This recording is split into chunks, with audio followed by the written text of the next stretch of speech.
Chairwoman, I should say, this report says that 49 million people, 49 million, are food insecure. Aren't representatives supposed to help their constituents? I mean, what are your GOP colleagues missing here? Listen, Reverend, let me just say this to you. I think by calling what Paul Ryan is doing a budget is lending some validity to it. It is not a budget. If it were a budget, he could justify his revenue projections, he could justify his cuts, and he can't. What this is a scheme to rob the poor and give to the rich. It is not a budget.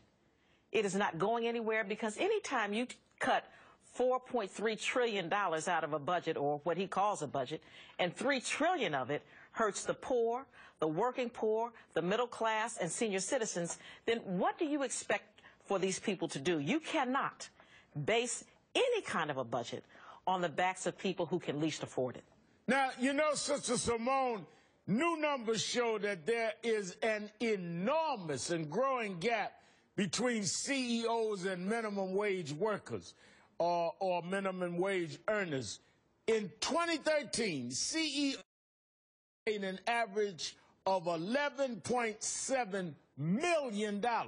Minimum wage workers just got over $15,000. I mean, how can anyone argue that we need to focus on closing this gap?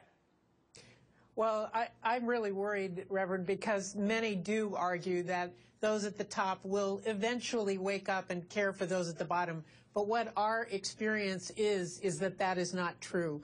And we must change the direction of our nation. It's not good for our democracy. It's not good for our economy to have so many of our people, 20%, 25% of our people struggling so hard. That is wrong. We've got to change that direction. You know, Congresswoman Fudge, when you look at the fact that the president said that income inequality is the defining issue of our time, and the Washington Post reports that Democrats are being urged to run and use the exact same 1% economic messaging that won President Obama's second term in 2012. How do you, as a leader in the party and leader of the Congressional Black Caucus, respond to the call for the Democrats to run in this midterm election on that theme, and the president saying it's a defining issue of our time? There are two defining issues. You're absolutely right. We do need to run on income inequality. We also need to run on the Affordable Care Act. Let me just say this to you, Reverend Al. If we don't, whether it be members of Congress, media included, we need to tell the American public the truth. We need to let them know that they're not the only ones struggling. As you said, almost 25% of all of Americans are struggling in some way, shape, or form. And we need to say to them, it is our job, it is our responsibility as their representatives to help them. And if we choose not to do that, then we should not be their representatives. Now, the right keeps arguing that poverty is due to people's moral failings. Listen to this, Sister Simone. We don't want to turn the safety net into a hammock that lulls able-bodied people into lives of dependency and complacency. Studies show that people that are on welfare are higher users of drugs than people not on welfare. A lot of people are lazy, and a lot of people are becoming lazier. Really poor children in really poor neighborhoods have no habits of working and have nobody around them who works. Supplemental Nutritional Assistance Program, the Buy Beer program with a government credit card. Sister Simone, is it people's failings that have caused this big gap in income inequality and that has caused food insecurity?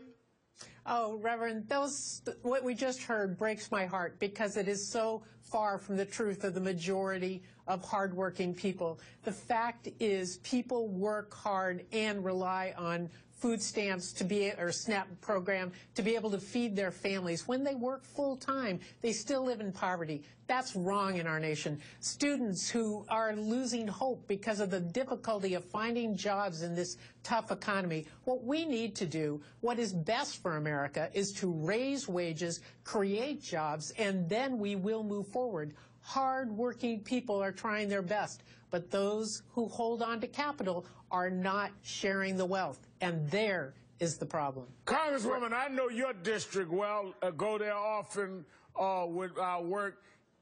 Are there people just sitting around with no value in working and men just for generations just lazy and don't work? I mean, I didn't see them in your district. They're not here, Reverend. You would be amazed at how many people call my office looking for work every day. You would be surprised at how many people are saying, I've tried over and over. Is there any way you can help me? Or is there some way I can be retrained? What can I do to be able to support my family and myself? Let me tell you, Reverend, this is just, that rhetoric we just heard is just a mantra from the Republican Party to say to others, it's okay to look down on the poor. It's okay to look down on those who are having a tough time. It is okay to look down on people who are uneducated or who are not highly skilled. They're just trying to make it easy for people to not look at what is going on in this country. And until we stop listening to that foolishness, I think that we're going to be in serious trouble because everyone I know wants a job. Well, be careful, though, Congressman. Be careful, Sister Simone, because you were recently on Fox News and you were laying out some of this argument, and Sean Hannity said this to you about your economic theories and philosophy. The bus we did, and what the book's about, is trying to lift up the needs of low-income people in our nation, and the fact that we, the people of the United States, are missing it. Going after Paul Ryan's budget. Paul Ryan's budget. That was the big part of it. So you're a communist? No, not at all. I hope he was joking. Well, I don't know if he was joking or not. Some people took him seriously. But the fact is that name-calling is about all that exists on that side, that perspective. I wrote this book to tell this real story of real people who struggle hard. And I say to all these naysayers, come meet my people. Come meet the people in Congresswoman Fudge's district. Come meet the reality and quit the lies. Quit dividing us. This is for the 100%. We need to come together. Well, Congresswoman Marcia Fudge and Sister Simone Campbell, we'll have to leave it there. Thank you both for your time. Thank you. And Sister Simone's book, once again, is A Nun on the Bus. You want to read it so they quit pour in front of the bus. Coming up, why is Supreme Court Justice Antonin Scalia telling